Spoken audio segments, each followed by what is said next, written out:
Badan Wakaf Yayasan Unisula Fadilatul Habib Hasan bin Toha Al-Munawwar Mata'anallah biduli hayatih wa nafa'anallah bi'ulumih wa adamallah karamahu fid dini wal dunya wal akhirah. Yang sama-sama kita cintai, kita hormati, kita banggakan Bapak Rektor Unisula, beliau Bapak Profesor Dr. Haji Gunarto SH.MH,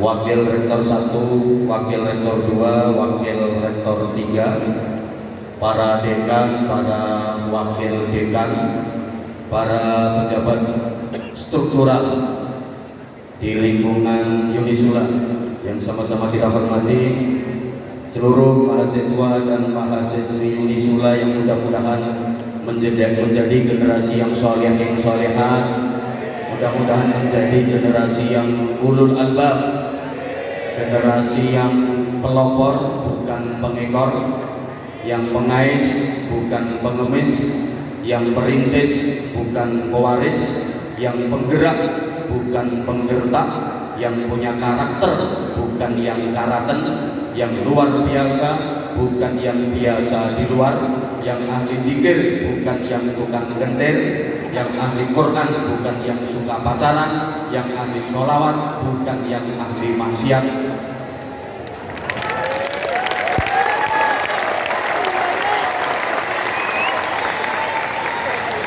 Spesial saudara-saudara saya Zahir Mania yang tumplek-plek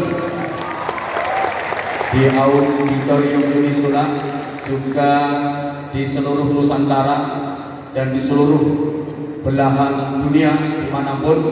Mudah-mudahan Allah senantiasa merahmati, memberkati dan meridhai kita semuanya. Para jamaah, dalam satu kesempatan hormat peringatan Maulid Rasulullah Muhammad sallallahu alaihi wasallam, saya pernah ditanya oleh seorang kiai sepuh, Ustaz, dalam ya aku arep takon yang sampean, monggo ya. Gusti Allah itu saiki pas lagi opo? Jadi pertanyaannya itu, Allah itu sekarang pas lagi ngapain? Coba misalnya pertanyaan ini saya lempar ke penjenengan semua, Allah sekarang lagi ngapain? Kira-kira jawabannya gimana? Waktu itu saya menjawab, ya ngapunten yai kula boten ngertos. Kemudian beliau dawuh, sampeyan tak kandhani ya Ustaz, Gusti Allah itu saiki sholawatan. Innallaha wa malaikatahu yusholluna 'alan nabi. Innallaha sak temene Gusti Allah wa malaikatahu lan pira-pira malaikate Allah iku yusholluna padha maca sholawat pakai fi'il mudhari yang salah satu faedahnya tadullul istimrar, menunjukkan makna terus menerus berkesinambungan, selalu terus menerus tanpa henti. Jadi Gusti Allah dan seluruh malaikat itu selalu terus menerus tanpa henti bersolawat kepada Nabi Muhammad sallallahu alaihi wasallam. Maka Allah pun memerintahkan, ya ayyuhalladzina amanu shallu alaihi wa sallimu taslima. Wahai orang-orang yang beriman, bersolawatlah kalian dan sampaikanlah salam kesejahteraan kepada baginda Nabi Muhammad sallallahu alaihi wasallam.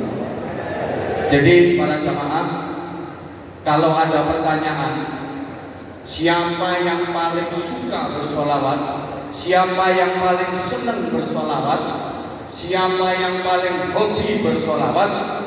Jawabannya, yang paling suka bersolawat, yang paling senang bersolawat, pertama Allah Subhanahu wa Ta'ala. Yang kedua, para malaikat. Semua malaikat itu kesukaannya bersolawat. Semua malaikat itu kesenangannya solawat. Sedaya malaikat niku hobine solawat. Allahumma sholli ala Muhammad. Nah, kalau kita senang solawatan, berarti kesenangan kita sama dengan kesenangan para malaikat. Kesukaan kita sama dengan kesukaan malaikat. Hobi kita sama dengan hobinya malaikat. Lah, wong kuwi nek senengane padha, senajan wong liya dadi bolo mergo senengane padha. Saudara kandung tapi senengane kok ora padha, kaya wong liya. Ada saudara kandung, satu hobinya sholawatan, satu hobinya dangdut koploan, gak nyambung, malih kaya wong liya. Orang lain tapi kalau hobinya sama, kesukaannya sama, dadi bolo. Allahumma sholli ala Muhammad. Namanya bolo kuwi nek ana apa-apa mesti belo. Arane bolo itu kalau ada masalah, kalau ada apa-apa mesti belo. Kalau kita bolone malaikat, ada kasus di kita, ada masalah di kita, mesti para malaikat akan membela kita. Para jamaah rahimakumullah, saya yakin panjenengan semua sudah akrab dengan sebuah hadis di mana ada 4 malaikat yang paling utama bertamu kepada baginda Rasulullah Muhammad sallallahu alaihi wasallam. Keempat malaikat itu adalah malaikat Jibril, malaikat Mikael, malaikat Israfil, dan malaikat Israel. Setelah mengucapkan salam, pertama malaikat Jibril matur, "Ya Rasulullah, siapapun dari umatmu yang banyak bersolawat kepadamu, sinten mawon umatnya panjenengan sing kathah mau solawat datang panjenengan." Disebut kathah ini ada riwayat yang menyebutkan 10 kali setiap hari, tapi ada riwayat lain setiap hari minimal 100 kali. Maka aku berjanji ya Rasulullah, besok pada hari kiamat umatmu itu waktunya menguat. Apa menguat itu ya? Wayahe nguwat ning dhuwure neraka menuju ke surga, kok ora wani. Boten napa-napa kanjeng Nabi, saya akan datang menuntunnya. Benjing ten akhirat, umatnya panjenengan sing kata mau sholawat datang panjenengan, wayahe nguwat ning dhuwure neraka kok ora wani nguwat. Boten napa-napa, badhe kula parani, kula tuntun, mergo niku bolo kula. Pancen bolo ora ana barang abot. Allahumma sholli ala Muhammad. Bolo kuwi sing angel dadi gampang, sing abot dadi enteng. Mergo bolo. Contoh, sampeyan ku umpama wong NU seneng banget karo NU, terus sampean tempat dolan nang omahe wong ning kono kok weruh ana gambar lambang NU. Mesti ati sampean ngomong, bolo iki. Jenenge wonge sapa? Mbuh karo. Pokoke senengane padha berarti bolo. Halo. Halo. Sampeyan semuanya Zahir mania. Pas mlaku-mlaku ketok ana bocah nom nganggo jaket tulisane Zahir mania. Bolo iki. Ana wong loro tiba. Sing siji wonge nganggo jaket Zahir mania. Siji nganggo jaket tulisane Ajinomoto. Mesti sing sampeyan tulungi dhisik sing nganggo jaket Zahir mania. Mergo bolo. Lah sampeyan nek seneng selawatan dadi bolone malaikat, sok ning akhirat dibelani karo malaikat. Para jamaah, besok di akhirat itu ada acara nguwot. Ya rupane ngono. Kabeh wajib nguwot. Gak nguwot getake malaikat. Ayo nguwot. Yang meneng ae. Nguwot. Yo. Sampeyan kok rawani nguwot, tapi sampeyan seneng sholawatan. Tenang. Malaikat Jibril akan datang. Diparani malaikat Jibril. Dek, ayo nguwot dek. Wedi aku. Ayo nguwot tak tuntun. Aku lo wedi. Ayo tak gendong. Masya Allah. Akhirnya digendong karo malaikat Jibril melintasi jembatan yang membentang di atas neraka menuju ke surga. Alhamdulillah. Kemudian malaikat Jibril Mikail matur, ya Rasulullah, siapapun dari umatmu yang memperbanyak sholawat kepadamu, satu riwayat sehari 10 kali minimal, riwayat yang lain minimal sehari 100 kali. Saya ini malaikat Mikail. Malaikat Mikail itu tugasnya apa? Halo? Malaikat Mikail itu bagian apa? Bagi rezeki. Jadi Mikail itu bagian konsumsi. Besok di mahsyar, ning ora-ora mahsyar, di mana jarak matahari dengan kepala cuma sejengkal, nggak ada makanan, nggak ada snack, nggak ada minuman. Semua orang kelaparan, kehausan bertahun-tahun.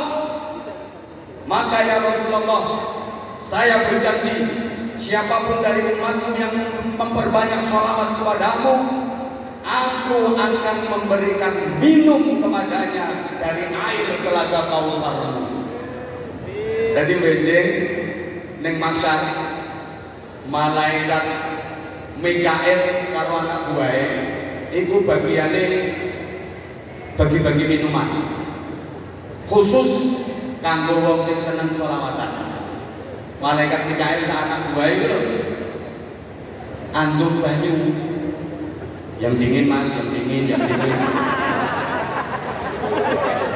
mas, yang dingin yang bolo, yang suka sholawat mas, yang bolo, yang dingin mas, yang dingin, yang tidak bolong nggak boleh. Ono kok Zahir mania, malaikat aku njaluk ngombe, nyo, bolo to, yo Zahir mania. Dikeki, mas aku njaluk ngombe, Ajinomoto ora. Iki merek terasi. Orang bolong. Sing ra bolong ra entuk. Halo. Ya Allah ya Karim. Kalau orang itu sudah mendapat minum air dari telaga Kautsar itu, meskipun cuma seteguk, selamanya tidak akan pernah merasa dahaga, selamanya tidak akan pernah merasa lapar, dan itu pertanda bahwa dia termasuk ahli surga. Yang ketiga, malaikat Israfil matur, ya Rasulullah, saya ini malaikat Israfil.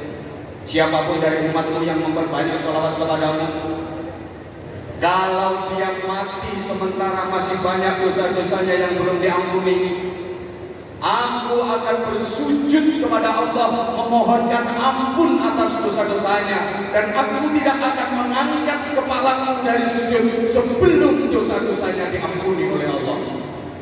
Masya Allah. Terus malaikat Israel, ini malaikat Israel matur, ya Rasulullah, umatmu yang memperbanyak sholawat kepadamu adalah golongku ya Rasulullah.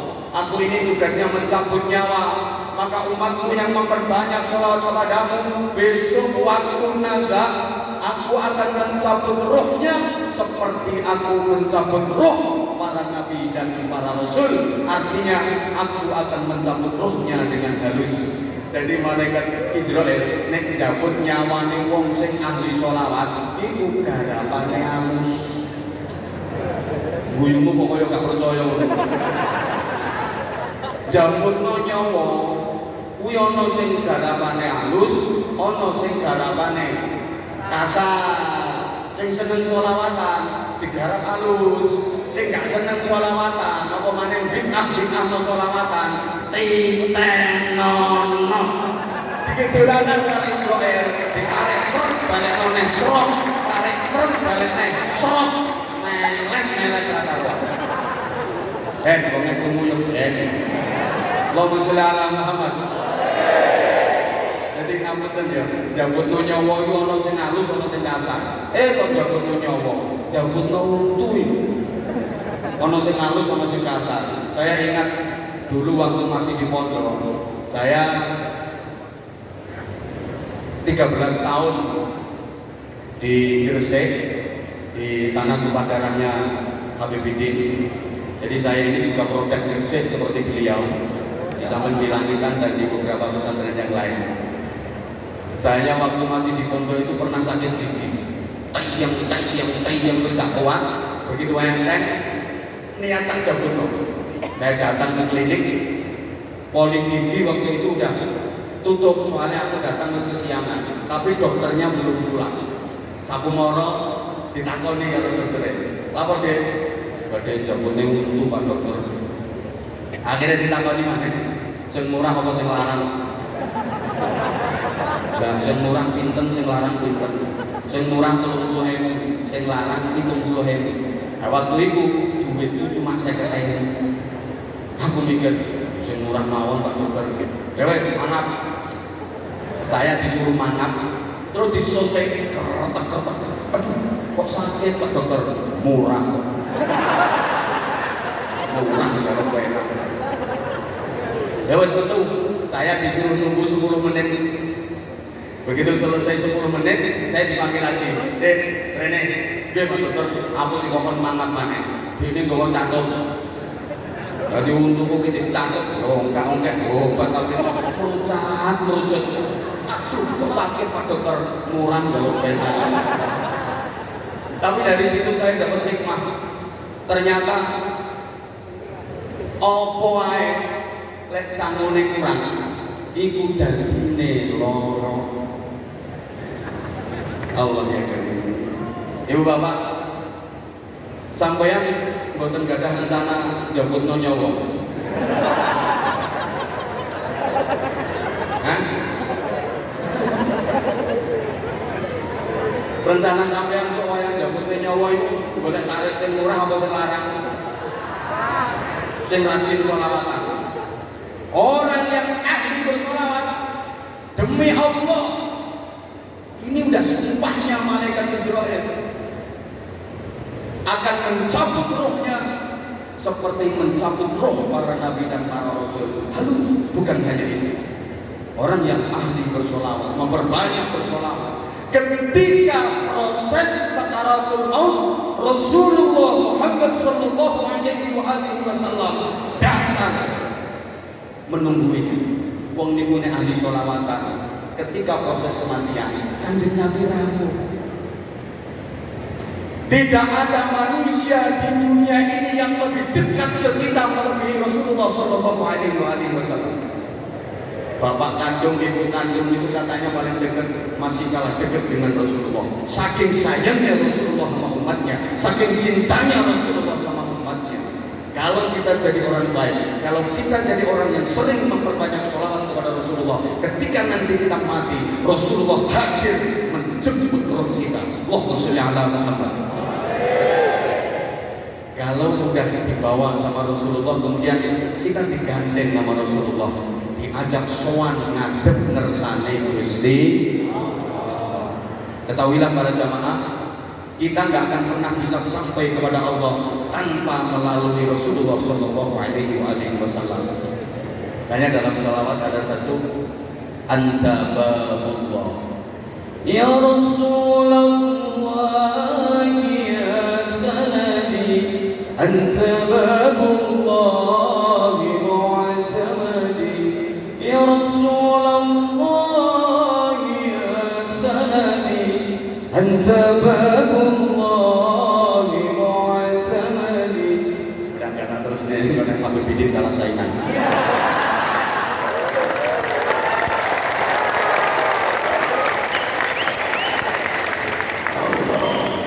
Saya itu belum ngefans banget sama Sayyidil Wadid beliau, Habib Segaf As-Segaf.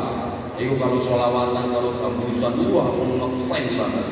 Sekarang ketemu sama putranya, tapi saya ngefans Abai.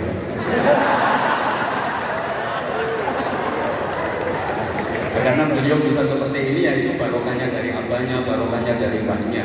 Kalau beliau ya belum. Artinya belum sampai pada level abahnya dan mbahnya, tapi insya Allah ini udah proses. Cuman ya hati-hati, Hermannya itu banyak ngarim-ngarim yang gitu-gitu, hati-hati. Itu sih nggak rasi itu dari wali yang perkara jilbab-jilbab itu.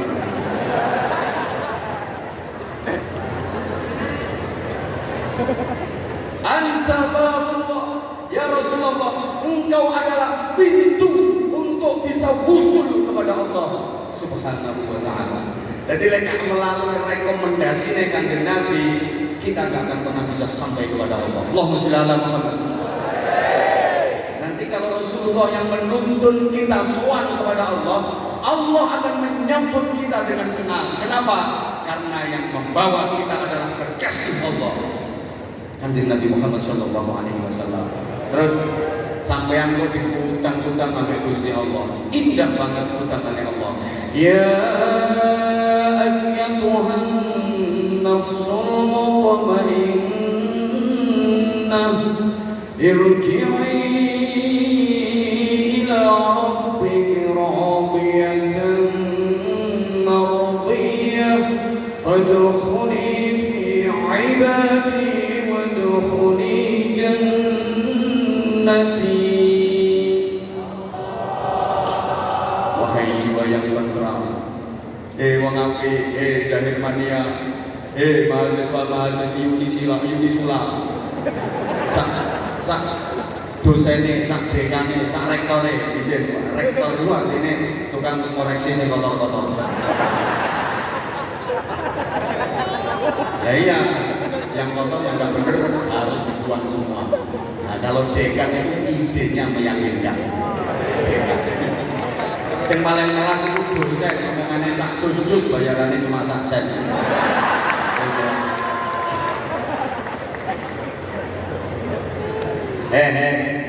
Wong apik, rene, moro bali nang pangeranmu, yo aku ini pangeranmu. Kembalilah kepada Tuhanmu, aku ini Tuhanmu. Radiyatan mardiyah, radiyatan seneng, mardiyatan disenengi. Jadi kalau sampai yang sowan Allah seneng, Allah sing kita sowani seneng ketemu seneng. Ini puncak kenikmatan dan kebahagiaan. Makanya dikatakan al-mautu tamamun nikmah. Kematian itu adalah sempurnanya kenikmatan. Sampean yang dunia itu pernah ngerasain nikmat opo yang paling nikmat menurut sampean? Gak ada apa-apanya dibanding nikmatnya kematian. Al-mautu tuhfatul mu'min, kata Rasulullah. Mati itu hidangannya orang mukmin. Mati itu rampatannya wong mukmin, jajannya wong mukmin. Ad-dunya darul amal wal akhirah darul jaza. dunia ini gone amal, akhirat gone balasan, gone bayaran. Makanya wong mukmin mati itu marani bayaran. Sok peneng tanggal 0. Allahumma sholli ala Muhammad. Radiyatan mardiyah. Seneng, cuma maaf, rata-rata manusia itu takut mati, betul?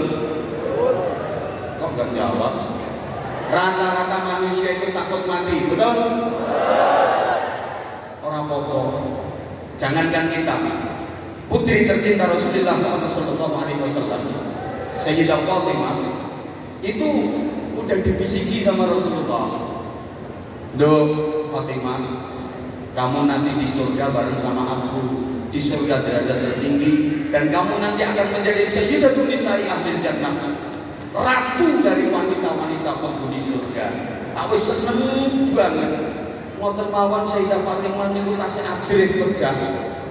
Sek wedi mati pernah matur kepada Rasulullah, apa tuh? Kenging napa to Bang yang niku kok kerja barang. Kenapa sih orang kok harus mati? Jawab Nabi, ya semua orang yang mati dong. Saya takut Abang, kula ajrih Abang. Yo kabeh wong yo wedi mati. Rapopo saiki awakmu wedi mati. Sok nek wis wayahe, awakmu pengen dhewe. Dadi pengen dhewe nek wis wayahe. Iki yang mau sing wis pengen. Pak Rektor sampun pengen. Oh dereng. Boten napa-napa Pak Rektor. Sakniki dereng pengen wong ngono kuwi kadang-kadang pingine dagang. Mungkin sakniki dereng pengen di dalam terus pengen ya. Kadang-kadang enggak seperti itu. Radiyatan.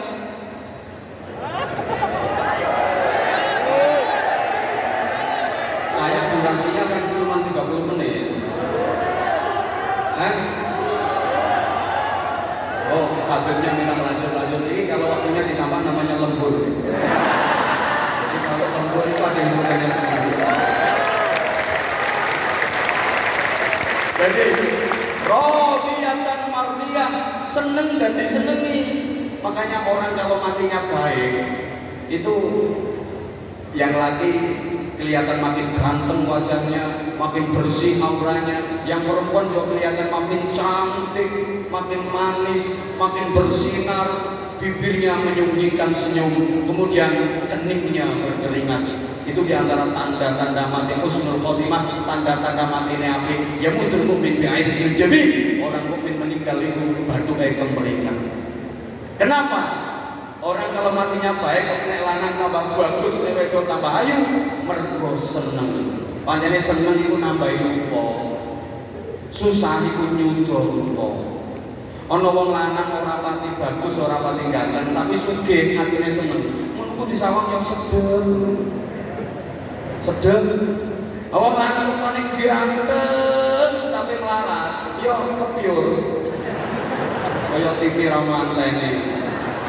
Jadi modelnya rotok mangkak. Ana bocah wedok prawane biasa rapate ayu, terus dirabi wong lanang sugih. Ngono kok lek telung wulan yo mundak pantes, sikil-sikilane mundak api, mundak-mundakane mundak api. Ana bocah wedok prawane ayu banget terus dirabi wong lanang larat. Lah saulan rusak kabeh. Lampune sampe begagah-begagah. Ya perkara kabeh yang dijang sung-sung botol. Lewat digledekan. Rusak kabeh. Mergo susah. Wong lek matine aku gembira berjumpa dengan Rasulullah, gembira berjumpa dengan Allah, gembira diperlihatkan nikmat surga. Nek matine elek, itu biasanya yang mudah elek rupane, mudah ireng mencorong, lambene mencau, cuwilate melek muntuk matane melorong mendelik-mendelik, mudah elek. Enak kok wong nang donya ning ganteng bareng mati, mudah elek, mencau nyaprut, model kaya ora patek setuju dipateni.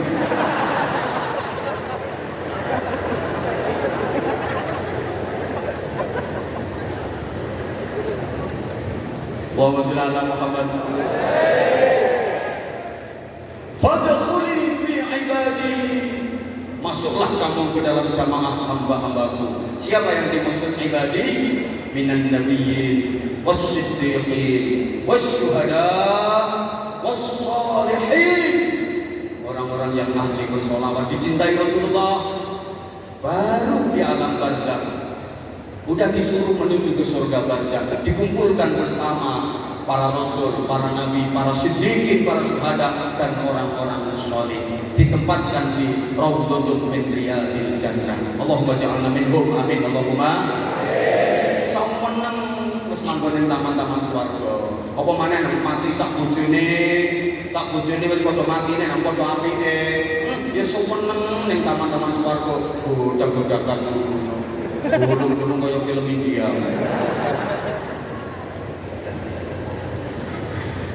Karenanya momentum peringatan tahun baru 1444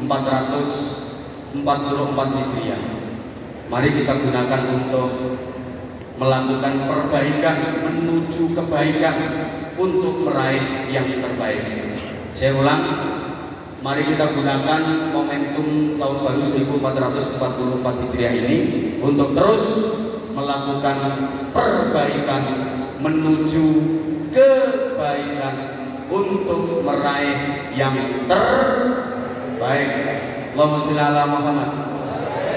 Allahumma sholli ala Muhammad.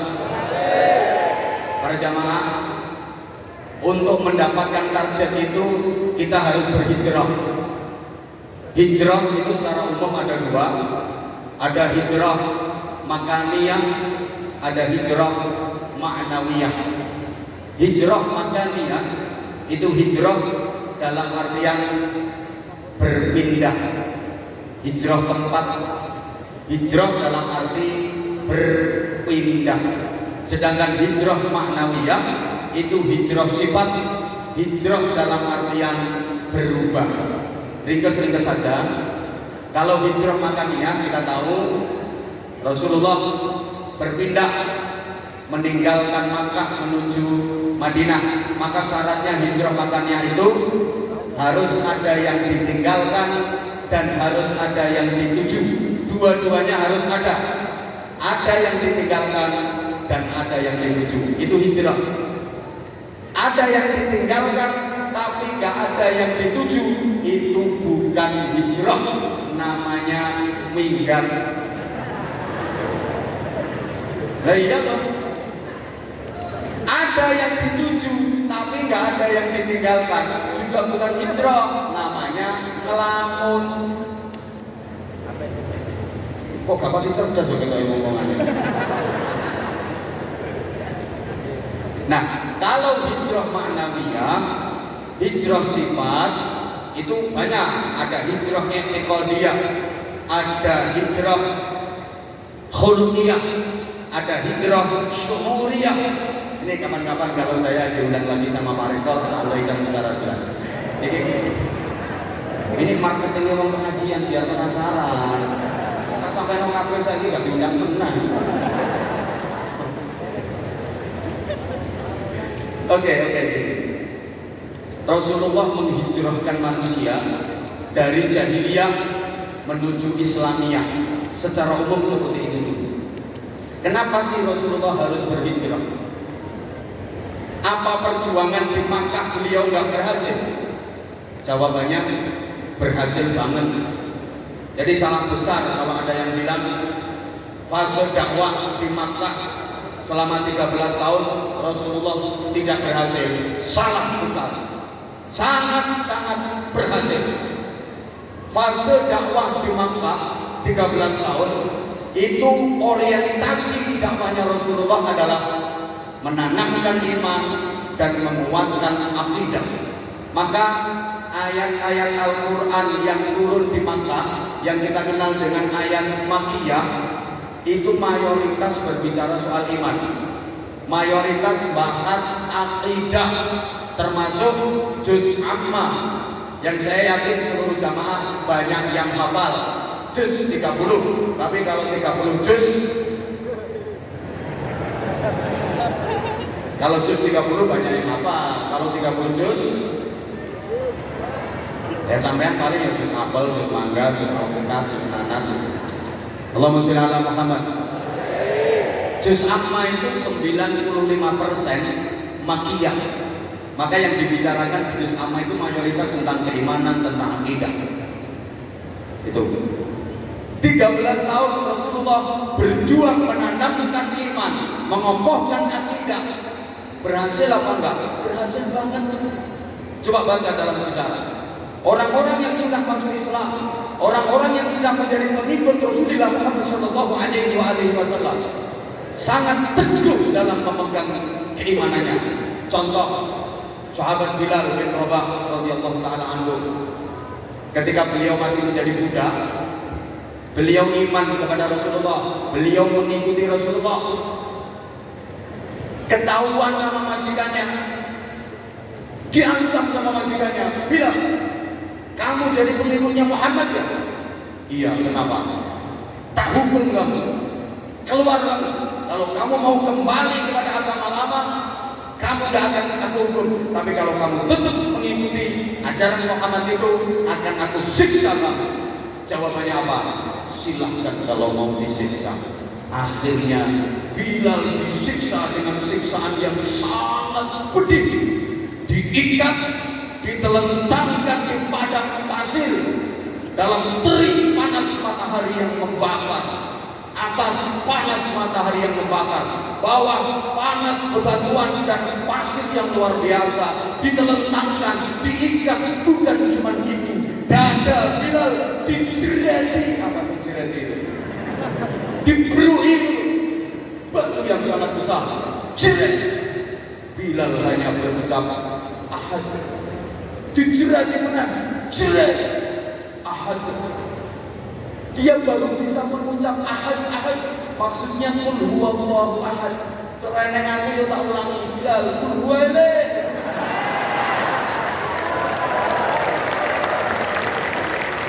Jadi ternyata Bilal ini nama lo ijazah tuaku. Dia dijerat, ayo kamu kalau keluar dari ajaran Muhammad tak bebaskan dari hukuman ini. Tapi kalau kamu tetap ngotot, tak siksa lebih parah. Jerat. Ahad. Dijerat di mana? Jerat. Ahad. Akhirnya konangan Sayyidina Abu Bakar Siddiq. Kemudian Bilal dibebaskan, ditebus, dibeli sama Abu Bakar Siddiq dan dibebaskan. Betapa kuat keimanannya. Itu diantara keberhasilan Rasulullah. Ada sahabat namanya Yasir, satu keluarga beriman kepada Nabi, mengikuti ajaran Nabi. Dia diintimidasi sama masyarakatnya. Yasir, kamu sekeluarga kalau tetap mengikuti ajaran Muhammad akan kami bunuh. Kamu sekeluarga. Apa kata Yasir? Silahkan, kematian lebih aku sukai asal dalam iman dan diridhoi Allah. Akhirnya Yasir sekeluarga dibakar hidup-hidup sama masyarakatnya demi mempertahankan iman, demi mempertahankan akidah. Belum lagi seorang sahabiah yang namanya Sumayyah. Ini wanita pertama yang menjadi syahid dalam Islam, syahidah dalam Islam. Wanita pertama yang mati syahid dalam Islam namanya Sumayyah. Dia ketahuan masyarakatnya jadi pengikut Nabi Muhammad, imannya kuat. Akhirnya dihukum oleh masyarakatnya dengan hukuman yang tidak berperi kemanusiaan. Diikat pakai rantai, kaki kiri, tangan kiri diikat pakai rantai, kemudian rantai itu diikatkan lagi ke kuda.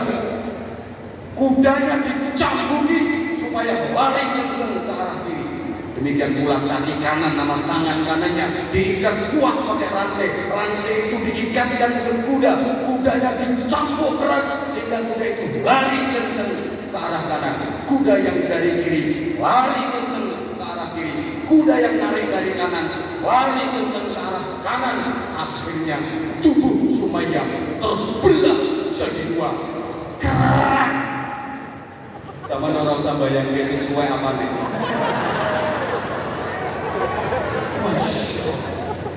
Itu diantara keberhasilan dakwah Nabi di Makkah.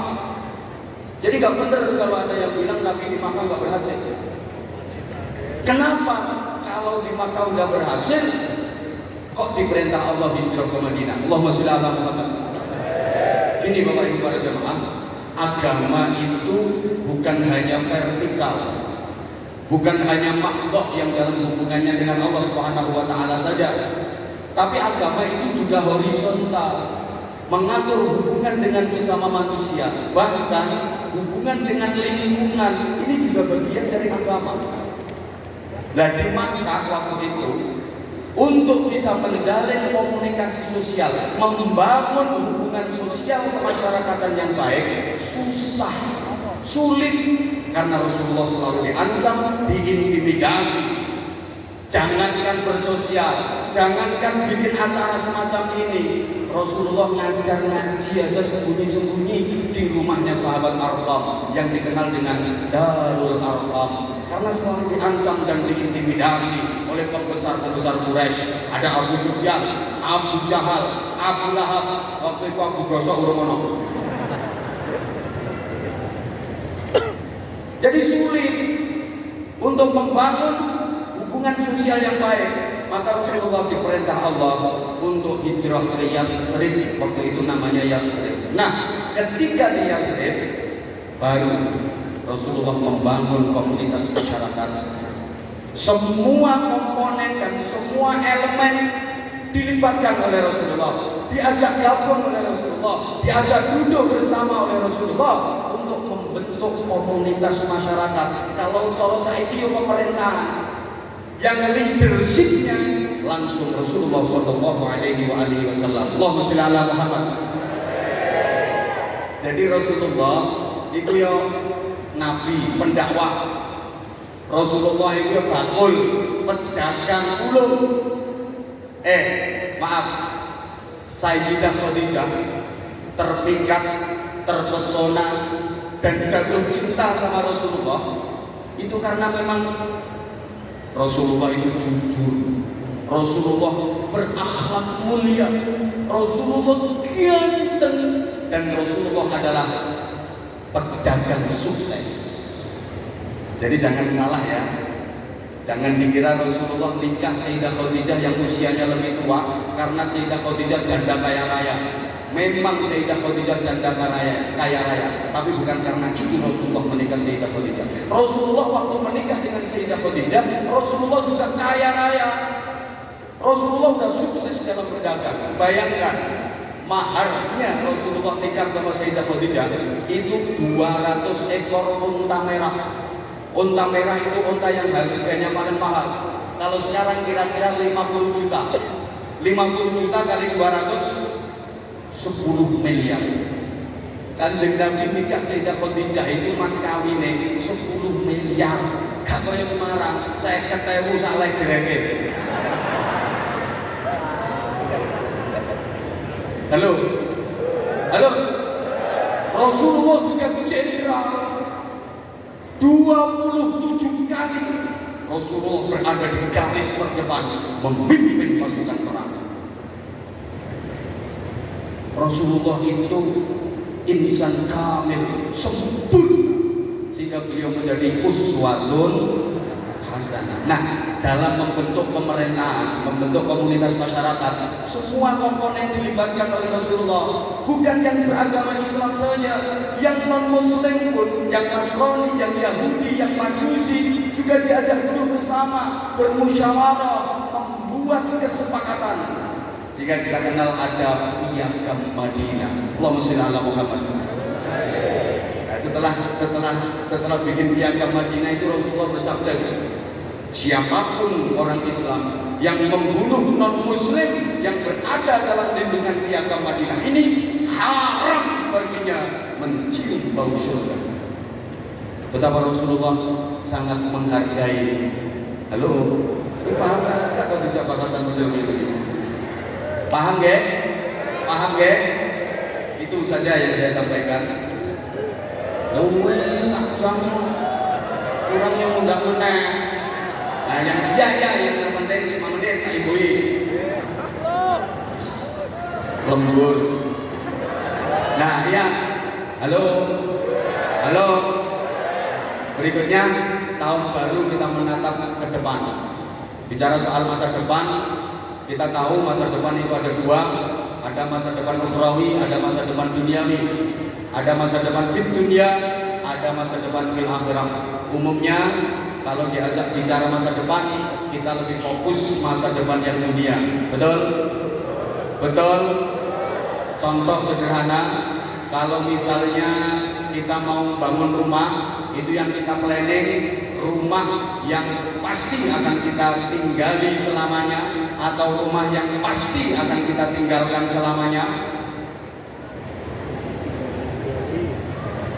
Allah, isin teko ayu-ayu tapi kok on ya.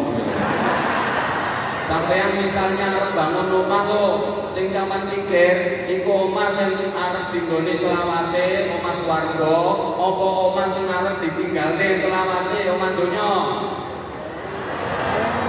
Well, guys.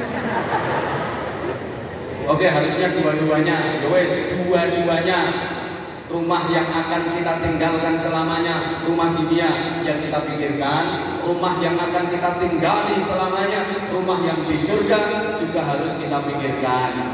Cuma saya nanya dulu, dijawab, rumah dunia sama rumah surga lebih bagus mana? Surga. Lebih indah mana? Surga. Lebih megah mana? Surga. Lebih mewah mana? Surga. Lebih luks mana? Surga.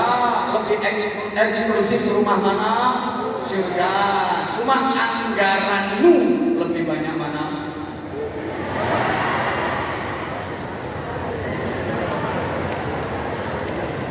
Rumah dunia yang pasti akan kita tinggalkan selamanya, kadang ratusan juta bahkan miliaran. Kita sadar kalau kita udah mati gak ada yang kita bawa. Cendelo situ gak katut, mono sampai miliaran. Sementara rumah yang akan kita tinggali selamanya di surga gak mikir. Coba misalnya ada kotak amal untuk yatim, itu untuk bangun rumah di surga. Kotak amal untuk masjid, kotak amal untuk pesantren, itu untuk bangun rumah di surga. Sampean bawa duit 100.000, 50.000, 20.000, yang dimasukin kotak amal berapa?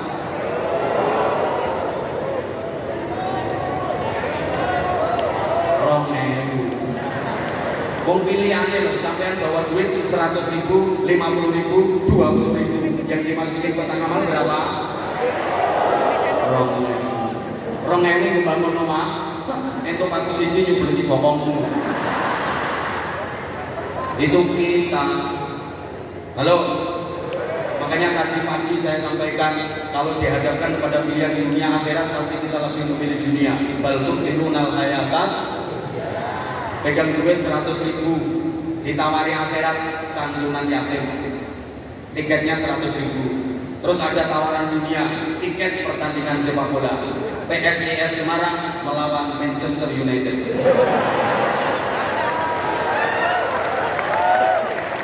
Yang ketawa berarti merendahkan bangsa sendiri. Coba ngomong mungkin. Ya siapa tahu nanti PSIS Semarang bisa ngalahkan MU kok.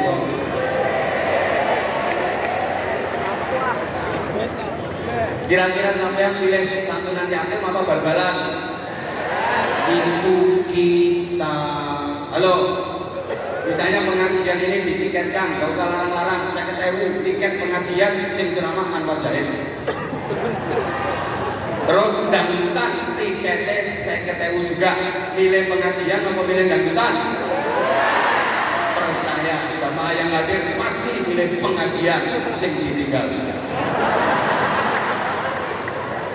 Itu kita. Halo, maka kita harus adil bagaimana menyikapi dunia dan akhirat. Ada satu petunjuk praktis, wabtaghi fima ataqallahu darul akhirah wala tansa nasibaka minad dunya. Cari kebahagiaan akhirat, tapi jangan lupakan bagianmu di dunia. Ingat Bapak Ibu para jamaah, dunia betapapun indahnya itu sifatnya hanya mungkin.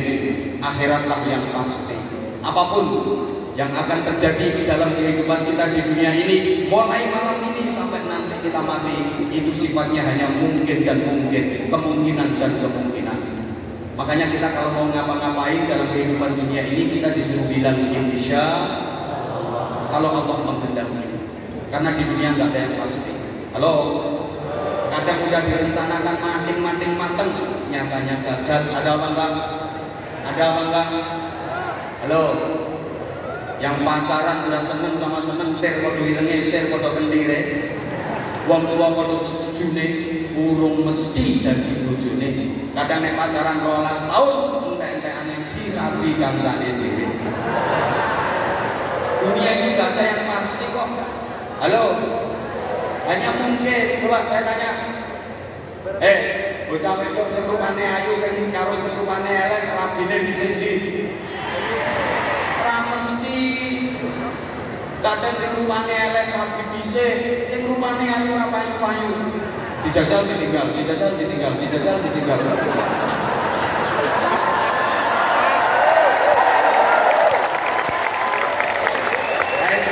Buangkan kayak film jajal kan.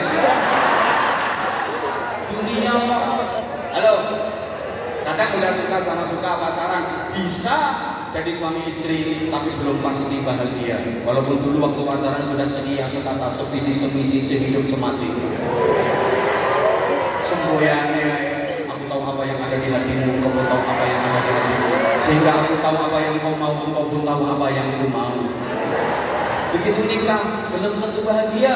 Kadang-kadang indahnya hanya di permulaan saja, ketika masih dianggap sebagai bulan madu.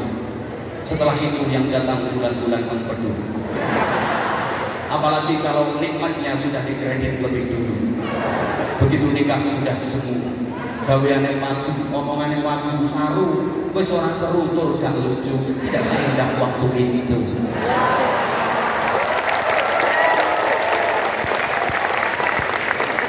Apalagi ibu-ibu, kalau anaknya sudah 7 kelihatan layu, di sawang gawe ayu pembantu. Kate wis ora duwe untu, akhirnya masang gigi palsu, diki omongan depan-depan apa be? Dunia kok.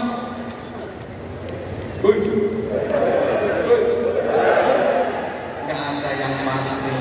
Ngapunten, mungkin dan mungkin saja. Ada orang lama ingin punya rumah, begitu bisa bangun rumah, ternyata dia nggak bisa menempati rumah itu. Makanya maaf, akhirat yang pasti, mati pasti, hidup lagi sesudah mati pasti, adanya surga dan neraka pasti. Siapa yang masuk surga pasti mulia, pasti bahagia. Siapa yang masuk neraka pasti hina, pasti sengsara, pasti menderita. Kalau dunia itu sawan sinawang, kono nyawang kene penak, kene nyawang kono penak, jere kono penak kene, jere kene penak kono, jere kae penak iki, jere iki penak kae. Itu dunia. Maaf, sampean-sampean nyawang wong sing profesine kaya aku ngene iki, menurut sampean penak napa mboten? Munggah pinten napa? Nyo mikirnya.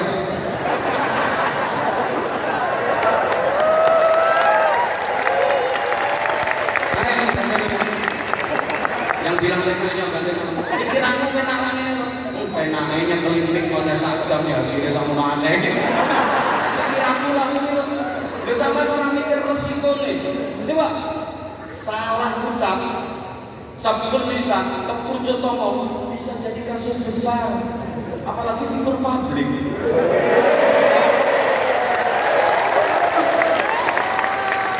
Atau misalnya yang saya sampaikan salah, jamaah nggak ngerti kalau salah, karena jamaah meyakini saya lebih pintar daripada jamaah, padahal yang saya sampaikan salah. Makanya ini belum tentu saya dengan sampean belum tentu lebih pintar sampean.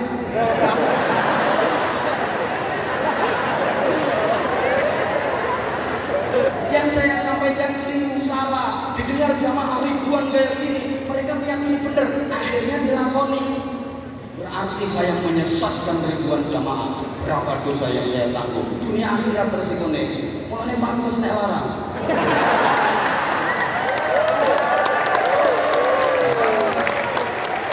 Semakin berisiko semakin mahal. Lah dirimu yang murah, cangkemmu ora berisiko.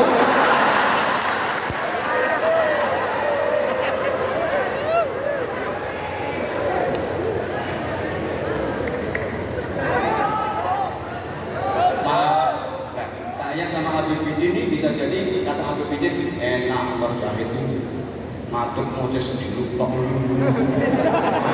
matuk dengan budaknya jamaah ngatur jamaah. Kalau saya enak andek ini ndek ini karena rambut semuanya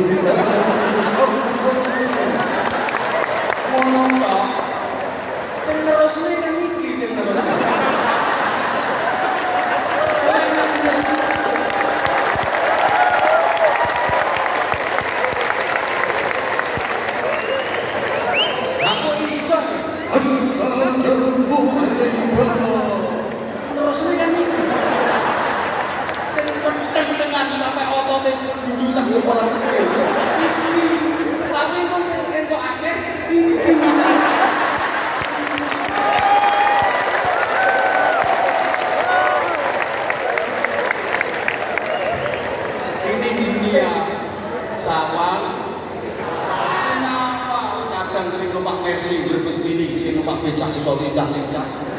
sing turu hotel tanya, sing turu gendung yang sing mangan sate lele, sing mangan gereng sama mendeh.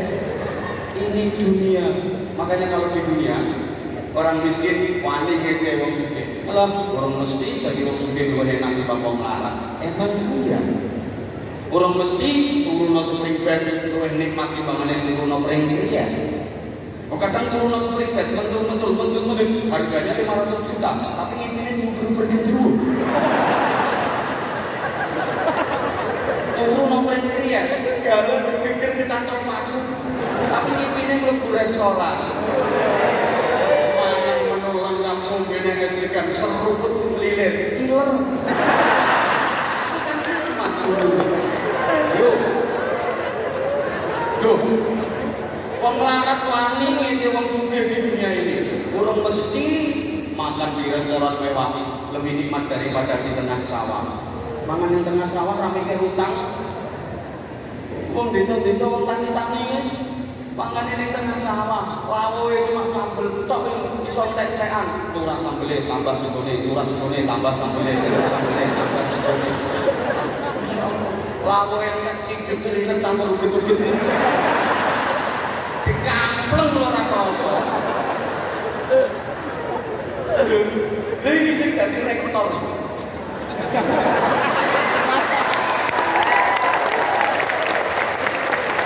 Makan di restoran mewah dengan menu lengkap, minuman lengkap, baru dapat 2 sendok. Keselak. Karena dia dengar dari belakang ada orang yang dan suaranya sing persis wong sing diutangi. Itu kalau di dunia begitu. Kadang yang dapat hadiah malah susah, yang kena musibah tambah bunga. Ono loh, itu hadiah malah susah, itu hadiah umroh nilainya 100 juta malah susah, mikir selamatan, mikir oleh-oleh. Ya nek sing entuk hadiah umroh dekan dosen mending duit tabungan. Lah sing entuk hadiah umroh model ngene-ngene iki. Iki sekali tampil makironan iki. Ada ngam.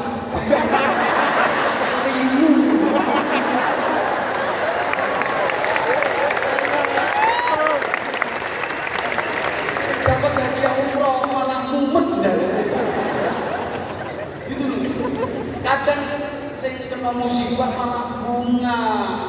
Ono tanggoku kena musibah banjir, bunga untuk bantuan sembako, di syuting wartawan Logo TV dada ini dunia. Iya. Tapi kalau di akhirat pasti surga pasti nikmat, pasti bahagia, neraka pasti hina, pasti sengsara. Makanya masuk neraka enggak mungkin berani menghina yang di surga. Mlebu neraka gak kira wani ngene sing nang swarga. Lah durung mesti nang swarga luwih enak dibanding neraka. Nang neraka panas ra apa-apa kawitane panas. Suwe-suwe biasa nek wis adaptasi.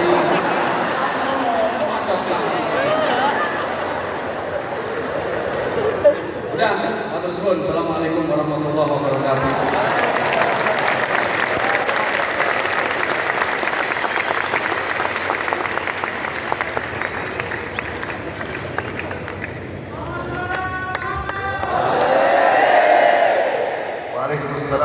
warahmatullahi wabarakatuh. Tepuk tangan sekali lagi bagi Alhamdulillah bisa